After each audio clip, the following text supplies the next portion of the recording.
प्यारे विद्यार्थियों, क्या पेड़ भी हमारी तरह सांस लेते हैं? क्या उन्हें भी दर्द महसूस होता है? और क्या वे सचमुच सूरज की तरफ बढ़ना जानते हैं? आज की इस वीडियो में हम जानेंगे पेड़ की बात, पाठ के सभी महत्वपूर्ण प्रश्नों के आसान उत्तर, और बिल्कुल वो भी सरल भाषा में। तो वीडियो को अंत तक जरूर देखिए, क्योंकि यह पाठ आपकी परीक्षा के लिए अत्यंत महत्वपूर्ण है।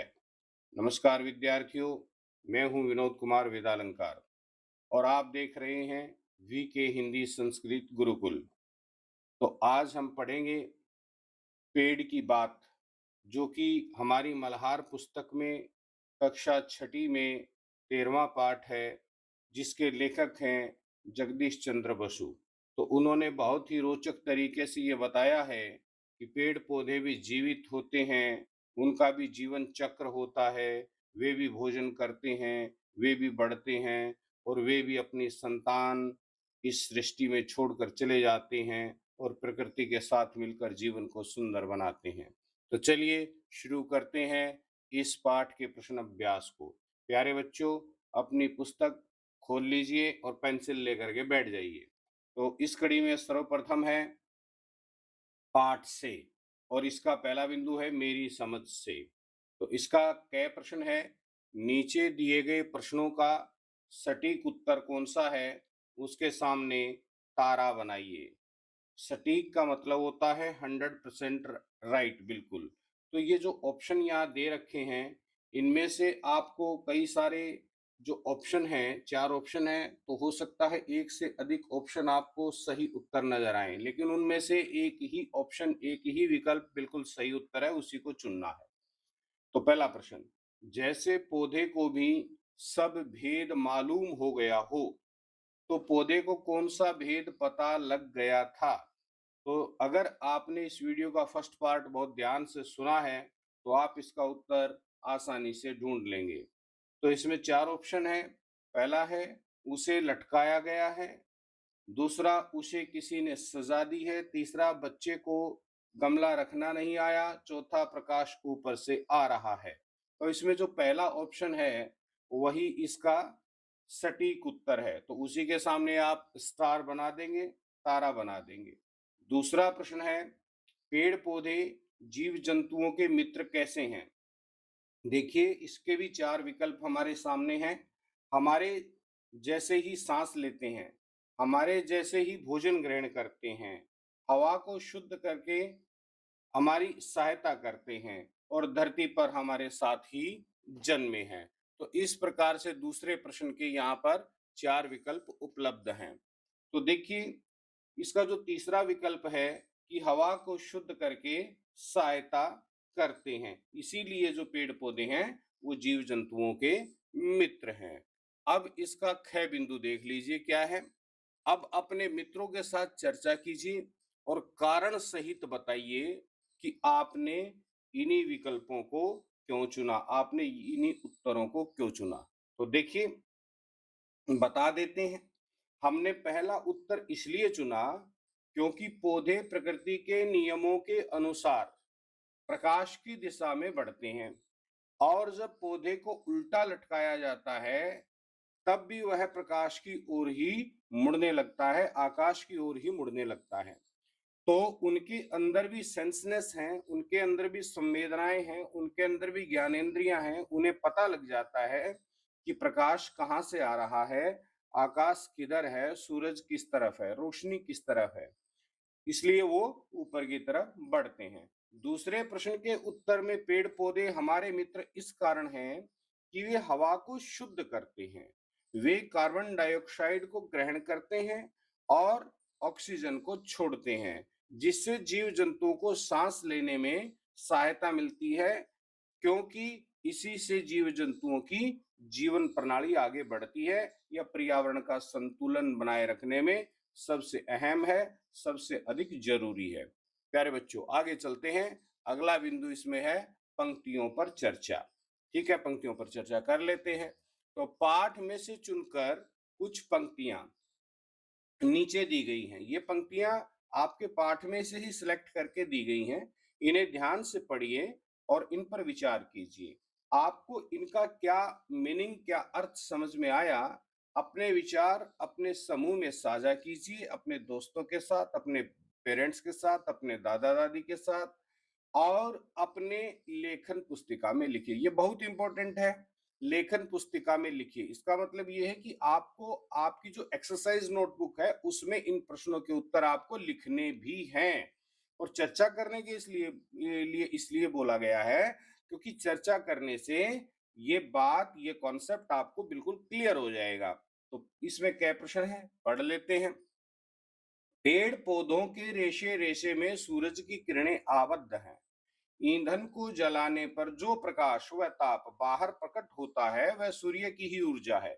इन पंक्तियों को मैंने बहुत अच्छी तरह से एक्सप्लेन किया था जब मैंने इस पार्ट के फर्स्ट पार्ट को आपको पढ़ाया था।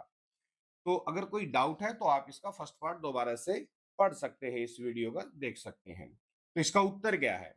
क्योंकि देखिए, सूर्य की किरणों के स्पर्श से ही पेड़ पौधे पुष्पित और पल्लवित होते हैं, वो उनमें वृद्धि होती है।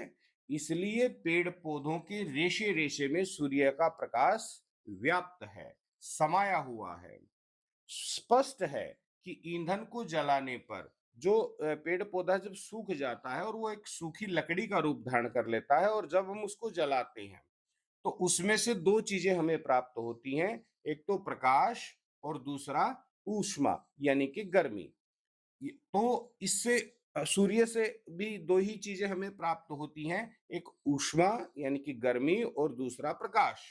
तो इसी तरह से जो है, यहाँ पर जो जगदीश चंद्र बसु जी है, वो हमें पेड़ पौधों को सूर्य से संबंधित करके, उनसे रिलेट करके हमको समझाने की कोशिश कर रहे हैं। वो स्पष्ट रूप से बताने की कोशिश कर रहे हैं कि जब सूखी लकड़ी को जलाने पर जो ताप यानी कि ऊष्मा और जो जो प्रकाश जो उसमें से निकलता है, वो सूर्य के द्वारा ही दिया हुआ है। इस बात को बहुत गहराई से आपको समझना चाहिए। ठीक है जी। अगला प्रश्न है प्यारे बच्चों, मधुमक्खी व तितली के साथ वृक्ष की चिरकाल से घनिष्ठता है, वे दल बल सहित फूल देखने आती हैं। इस इन पंक्तियों का तात्पर्य क्या है? तो मधुमक्खी एवं तितली के साथ पेड़ पौधों की बहुत ही गहरी घनिष्ठता है और काफी लंबे समय से है, जब से सृष्टि बनी है तब से है। वृक्ष अपने फूलों में शहद का संचय करके रखते हैं। मधुमक्खी और तितली बड़े चाव से मधुपान करती हैं, उस शहद को खाने के लिए और अपने बच्चों को लिए ले जाने के लिए पेड़ पौधों के पास आती हैं। मधुमक्खियां व तितलियों के बीच यह रिश्ता अनंत काल से जो है चला आ रहा है। मधुमक्खी के आगमन से पौधों का भी बड़ा उपकार होता है। मैंने इस वीडियो के फर्स्ट पार्ट में भी आपको समझाया था कि मधुमक्खियां और तितलियों का जो फूल जब वो पेड़ के फूल पर बैठती हैं, तो फूल का जो परागकण है वो दूसरे फूल पर लेकर चली जाती हैं। परागकण के बिना फूल पक नहीं सकता, उसमें बीज बन नहीं सकता। ठीक है, तो दोनों का एक दूसरे से बहुत ही गहरा संबंध है। अगली अगला बिंदु है इसमें, मिलकर करें मिलान। तो ठीक है प्यारे बच्चों, कर लेते हैं मिलान। पाठ में से चुनकर कुछ वाक्यांश दिए गए हैं, इसमें दो कॉलम बना रखे हैं। एक तरफ वाक्यांश है, वाक्यांश का अर्थ होता है किसी वाक्य का एक पार्ट, एक हिस्सा। अपने समूह में इन पर चर्चा कीजिए और इन्हें इनके सही अर्थ और संदर्भ के साथ समझाइए। इसके लिए आप शब्दकोश, इंटरनेट या अपने शिक्षकों की सहायता ले सकते हैं। तो ठीक है, हम आपके शिक्षक के रूप में यहाँ बैठे हैं। देखिए, मिला देते हैं इनको। बीज का ढक्कन दरक गया, ये पहला वाक्यांश है। इसको आप नंबर 6 से मिला दीजिए, यानी बीज के दोनों दलों में दरार आ गई, यानी कि बीज फट गया। दूसरा वाक्यांश है, उसे अंगारक वायु कहते हैं। इसको नंबर 4 से मिला दीजिए, यानी कि सांस छोड़ने पर निकलने वाली वायु जो कि कार्बन डाइऑक्साइड है, विज्ञान की भाषा में उसे अंगारक वायु कहते हैं। ठीक है जी, इसको 2 को 4 से मिला देंगे। तीसरा देख लेते हैं, पत्ते सूर्य ऊर्जा यानी सूर्य से सौर ऊर्जा के सहारे अंगारक वायु से अंगार निःशेष कर डालते हैं। तो नंबर 3 को आप नंबर 5 से मिला दीजिए। इसका मतलब क्या है? कि सूर्य के प्रकाश से जो पेड़ पौधों के पत्ते हैं, वो जो विषाक्त वायु है यानी कि कार्बन डाइऑक्साइड, उसके प्रभाव को नष्ट कर देते हैं।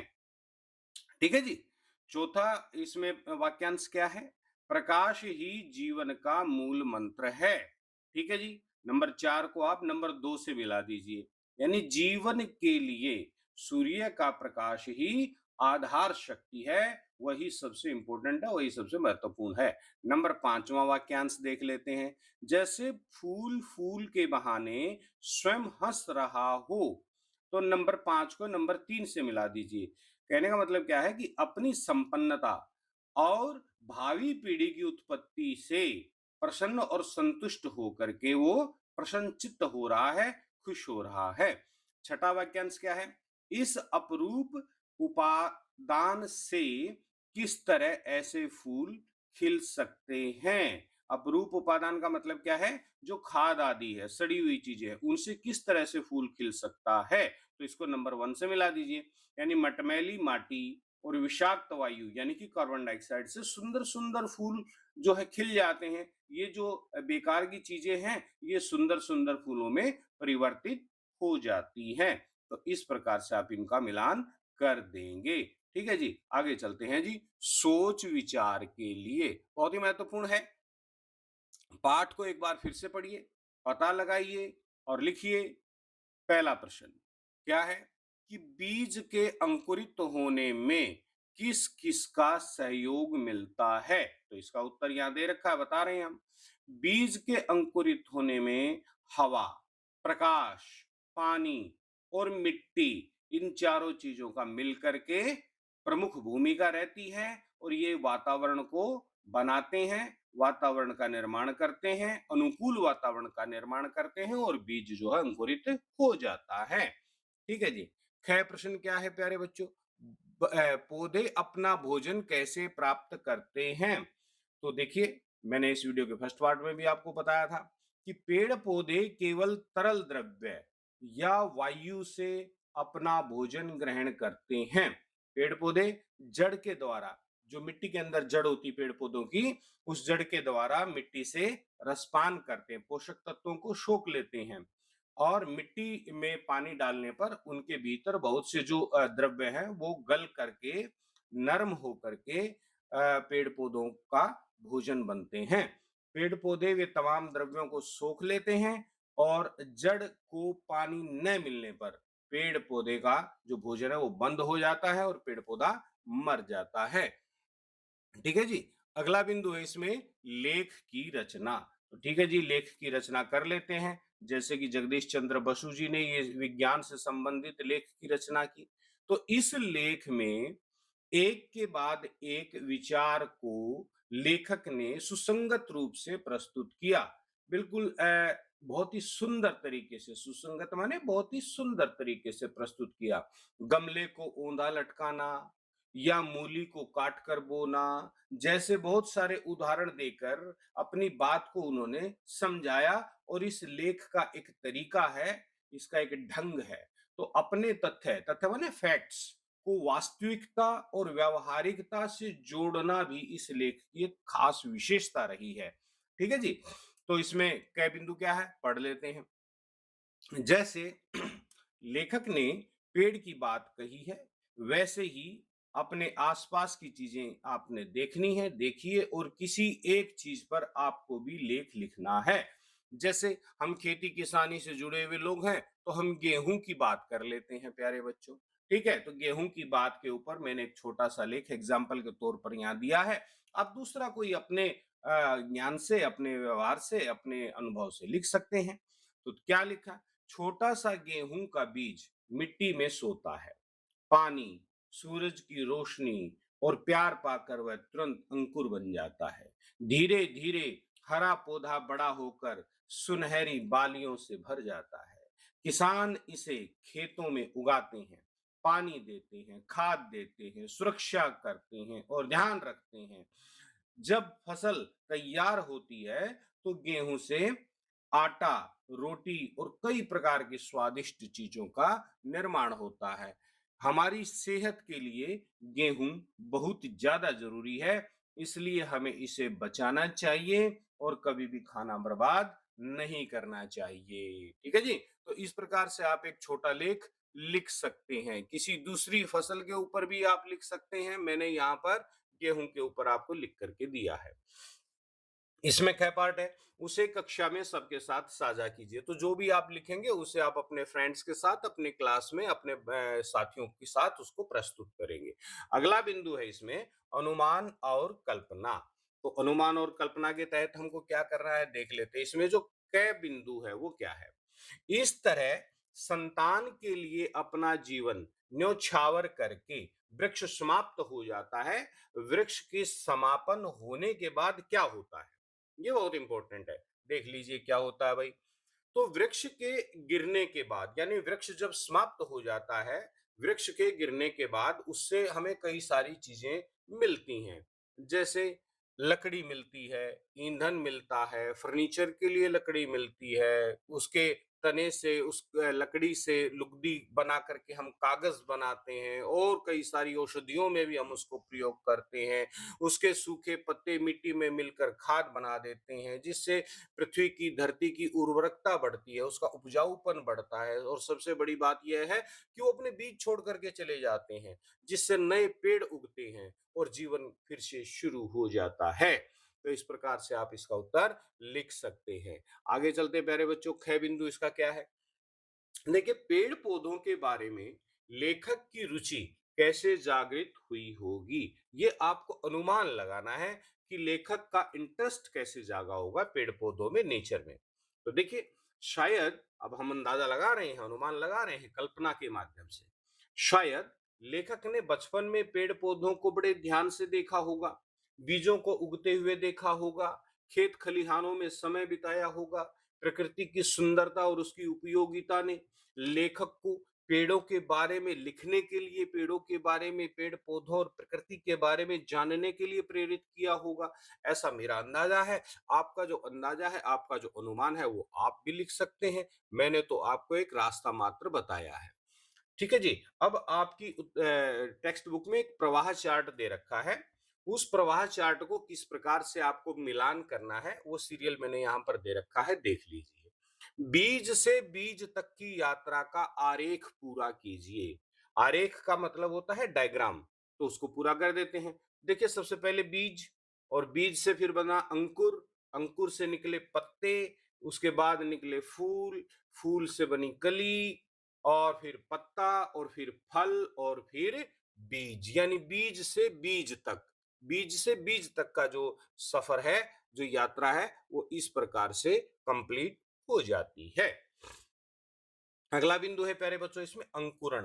अंकुरण क्या होता है उसके बारे में बताने की कोशिश कर रहे हैं। मिट्टी के किसी भी पात्र में जो है आप मिट्टी भर लें, उसमें राजमा, चना या जो भी आपके घर में जो बीज हैं, जो भी पड़े हैं, 4-5 बीज आप उसमें बो दीजिए। हल्का सा उसमें पानी छिड़क दीजिए, उसका ध्यान रखिए, और 3-4 दिन तक थोड़ा थोड़ा पानी उसमें आप डालते रहिए, छिड़कते रहिए। अब इसमें आए हुए परिवर्तन को, जो भी परिवर्तन आप देख रहे हैं, उसको अपनी पुस्तिका में लिखिए, अपनी डायरी में लिखिए। ठीक है, इस प्रकार से रिसर्च की जाती है। हैं? तो इसमें एक संकेत भी दे रखा है, क्या दे रखा है कि एक दिन में पौधे की लंबाई कितनी बढ़ती है, कितने पत्ते निकलते हैं, प्रकाश की तरफ पौधे मुड़े हैं या नहीं मुड़े हैं, आदि आदि बहुत सारी जानकारी आप इसमें लिख सकते हैं। इसका उत्तर भी हमने यहाँ देने की कोशिश की है, बिंदुवार आप लिख लीजिए। तो सबसे पहले मैंने मिट्टी में भरे गमले में राजमा के कुछ बीज बोए, फिर मैंने उसमें हल्का सा पानी डाला। दूसरा बिंदु आप बनाए, दूसरे दिन हर दिन मैं थोड़ा थोड़ा पानी डालता रहा। 3-4 दिन बाद मैंने देखा कि बीज का छिलका फट गया और एक नन्हा सा अंकुर बाहर निकला। अगला बिंदु, अगले दिन क्या लिखेंगे। कुछ दिन बाद उसमें से छोटे छोटे हरे पत्ते भी निकल आए। मैंने देखा कि पौधा हमेशा सूरज की ओर मुड़ रहा था, जैसे वह रोशनी को पाना चाहता हो। और अगला बिंदु आप लिखेंगे कि हर दिन पौधा थोड़ा लंबा होता जा रहा था और उसमें नए नए पत्ते भी आने लगे थे, और इस तरह बीज धीरे धीरे एक सुंदर हरे भरे पौधे में बदल गया था। तो इस प्रकार से पूरा विवरण आप अपनी डायरी में नोट करें। ठीक है जी, आगे चलते हैं। शब्दों के रूप, अब थोड़ा व्याकरण पर चर्चा कर लेते हैं। नीचे दिए गए चित्र को देखिए, तो ध्यान से जो आपकी टेक्स्ट बुक में चित्र दे रखा है उसको ध्यान से देखिए। यहाँ मिट्टी से जुड़े हुए कुछ शब्द नीचे दिए गए हैं, तो उसकी विशेषता बता रहे हैं, मिट्टी की विशेषता बता रहे हैं। अब आप पेड़, सर्दी, सूर्य जैसे शब्दों की विशेषता बताने वाले शब्द बॉक्स में बनाकर लिखिए। तो ठीक है, लिख देते हैं। पेड़ की विशेषता बताने वाले बहुत सारे शब्द हैं, जैसे घना, लंबा, सूखा, फलदायक, हरा, ऊंचा आदि आप इस डायग्राम में भर सकते हैं, इन शब्दों को फिल कर सकते हैं। खैर, सर्दी की विशेषता बताने वाले शब्द, तो सर्दी की विशेषता बताने वाले शब्द भी बहुत सारे हैं, जैसे कड़क, बर्फीली, कपकपाती, कड़कड़ाती, ठिठुरती, ठंडी, इस प्रकार से। और गए है सूर्य की विशेषता बताने वाले शब्द, तो वो भी आप लिख सकते हैं, सुनहरा, सफेद, धधकता, तेज, चमकीला, प्रकाशवान आदि। तो इस प्रकार से आप इस डायग्राम को कंप्लीट कर सकते हैं। प्यारे बच्चों, इस कड़ी में हम आगे बढ़ते हैं, पाठ से आगे। मेरे प्रिय, तो नीचे दी गई तालिका में प्रत्येक के लिए अपनी पसंद के तीन तीन नाम लिखिए। एक नीचे तालिका दे रखी है, एक सारणी दे रखी है, तो आपको अपनी पसंद के तीन नाम लिखने हैं। जैसे पहला है फूल, तो अपनी पसंद के तीन फूल लिखने हैं। दूसरा है पक्षी, अपनी पसंद के तीन पक्षी लिखने हैं। वृक्ष, अपनी पसंद के तीन वृक्ष लिखने हैं। पुस्तक, अपनी पसंद की तीन पुस्तक लिखनी है। खेल, तो अपनी पसंद के तीन खेल लिखने हैं। आप अपनी अपनी पसंद के लिख सकते हैं। मैंने यहाँ पर एक तालिका आपकी मदद के लिए बनाने की कोशिश की है। जैसे पसंद, तो मेरी पसंद का फूल कौन सा है भाई? गुलाब है, कमल है, डहेलिया है। पक्षी, जो आपकी पसंद के हैं पक्षी आप लिख सकते हैं, तोता है, मोर है, कबूतर है। वृक्ष आप अपनी पसंद के लिख सकते हैं, बरगद है, नीम है, गुलमोहर है। पुस्तक अपनी पसंद की लिख सकते हैं, पंचतंत्र है, गीता है, हैरी पॉटर है, कुछ भी। खेल अपनी पसंद के लिख सकते हैं, क्रिकेट है, फुटबॉल है, हॉकी है। जो भी मतलब कहने का है कि जो भी आपकी पसंद का है वो आप यहाँ पर लिख सकते हैं, ये आपकी पसंद जानने के लिए है। तो प्यारे बच्चों, अगला बिंदु है इसमें आज की पहेली। इसको बड़े ध्यान से पढ़िए और ध्यान से अपने जो बुक है, टेक्स्ट बुक है, उसमें इसको भर लीजिए। शब्दों की पहेली है। इस शब्द सीढ़ी में पाठ में आए हुए ही शब्द हैं, उन्हें पूरा कीजिए और पाठ में उन्हें अंडरलाइन कीजिए, उन्हें रेखांकित कीजिए। तो यहाँ पर कुछ शब्द, जो शब्द सीढ़ी है वो मैंने आपके लिए बना करके दी है। जैसे रात, रात। अब तय के नीचे चलेंगे तो तमाम, तमाम। अब मैं से राइट हैंड साइड चलेंगे तो ममता शब्द बन जाएगा। ठीक है जी। और इसी प्रकार से ममता बन जाएगा। और ता से नीचे जोड़ करके चलेंगे तो ताप बन जाएगा। यहाँ पर थोड़ा सा आप इसको आगे बढ़ा सकते हैं। ठीक है, ताप, ता के नीचे प। ठीक है, और पै से राइट हैंड साइड जो है पल्लव बन जाएगा। और वह के नीचे चलेंगे तो वसंत बन जाएगा। तै से राइट हैंड साइड चलेंगे तो तना बन जाएगा। ठीक है जी। इस प्रकार से। और तना, और ना के नीचे मैं को जोड़ दे। ना के नीचे किसको जोड़ दे? म को, तो नाम बन जाएगा। और मैं से राइट हैंड साइड चलेंगे तो मजबूत बन जाएगा। ठीक है जी। और तय के नीचे चलेंगे तो तरल बन जाएगा। ठीक है जी। और ले के राइट हैंड साइड चलेंगे तो लटक बन जाएगा। और कै के नीचे की तरफ चलेंगे तो कथा। तो इस प्रकार से ये शब्द आपको मिल जाएंगे। आप शब्द सीढ़ी को पूरा कर लें। आगे चलते हैं प्यारे बच्चों, खोजबीन। तो एक बात, एक जरूरी सूचना मैं आपको बीच में दे देना चाहूं कि इस पाठ से संबंधित जितनी भी लिखित सामग्री है, रिटर्न नोट्स हैं, वो आपको हमारे वी के हिंदी संस्कृत गुरुकुल .blogspot.com पर जाकर के विजिट करें। वहां पर सारी रिटर्न नोट्स आपको मिल जाएंगे, बिना किसी झंझट के, बिना किसी ऐड वगैरह के। वहां से आप अपने नोट्स तैयार कर सकते हैं। इस वीडियो के डिस्क्रिप्शन में भी आप डिस्क्रिप्शन जरूर चेक करें। डिस्क्रिप्शन में उसका लिंक दे रखा है ब्लॉग का, आप वहां पर जा करके उसको जब टैप करेंगे तो क्रोम में खुल जाएगा और वहां से सारे रिटर्न नोट्स आपको मिल जाएंगे।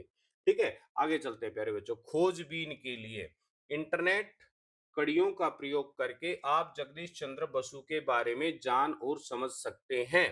बिल्कुल, आज तो बहुत सारी जो सुविधाएँ हैं आपको उपलब्ध हैं, किसी के विषय में भी आप जान सकते हैं, जगदीश चंद्र बसु के बारे में आप जान सकते हैं। जगदीश चंद्र बसु जी एक बड़े ही विलक्षण और संवेदनशील वैज्ञानिक थे, ठीक है? हाँ, तो इस प्रकार से आप जो है उनके बारे में ज़रूर आपको जानना चाहिए, समझना चाहिए, बहुत सारी डॉक्यूमेंट्री आपको मिल जाएँगी, जा कर के पढ़िए, ठीक है? अगला है पढ़ने के लिए। आओ बच्चों तुम्हें दिखाएं झांकी हिंदुस्तान। ये बहुत ही जो है प्रिय एक कविता है, बहुत ही सुंदर और प्रसिद्ध कविता है जो कि प्रदीप ने लिखी है। तो इसको आपको जरूर पढ़ करना चाहिए, इसको याद करना चाहिए, याद करके अपने स्कूल की असेंबली में इसको सुनाना चाहिए। आप अपनी क्लास में भी अपने साथियों को सुनाएं, अपने पेरेंट्स को सुनाएं, बहुत अच्छा लगेगा। आओ बच्चों तुम्हें दिखाएं झांकी हिंदुस्तान की, आओ बच्चों तुम्हें दिखाएं झांकी हिंदुस्तान की, इस मिट्टी से तिलक करो ये धरती है बलिदान की। तो इस प्रकार से आप इसको याद कर सकते हैं। अपने म्यूजिक टीचर के साथ इसकी प्रिपरेशन अच्छे से करें और अपने जो साथी लोग हैं या अपनी स्कूल की जो असेंबली है उसमें इसको जरूर गा करके सुनाएं। ठीक है जी, आगे चलते हैं प्यारे बच्चों। तो देखिए, अगर मैंने आपको पहले ही बताया है कि आप blogspot.com पर जरूर विजिट करें। अगर आपको ये वीडियो बहुत ही उपयोगी लगा है, इस वीडियो ने कुछ भी आपके जीवन में वैल्यू ऐड की है, तो इसको लाइक करें, अपने दोस्तों के साथ शेयर करें और ऐसे आसान तरीके से संस्कृत और हिंदी पढ़ने के लिए, उनके सॉल्यूशंस पाने के लिए आप वीके हिंदी संस्कृत गुरुकुल जो चैनल है उसको सब्सक्राइब करें। और मैंने आपको बता ही दिया है कि वीके हिंदी संस्कृत गुरुकुल .blogspot.com पर जरूर विजिट करें। प्यारे बच्चों, प्रकृति हमें जीवन देती है, इसलिए पेड़ पौधों की रक्षा करना हमारा कर्तव्य है। इसी सुंदर संदेश के साथ मिलते हैं अगले वीडियो में। तब तक के लिए पढ़ते रहिए, आगे बढ़ते रहिए। शुभ आशीर्वाद। आपका बहुत बहुत धन्यवाद। जय हिंद, जय भारत।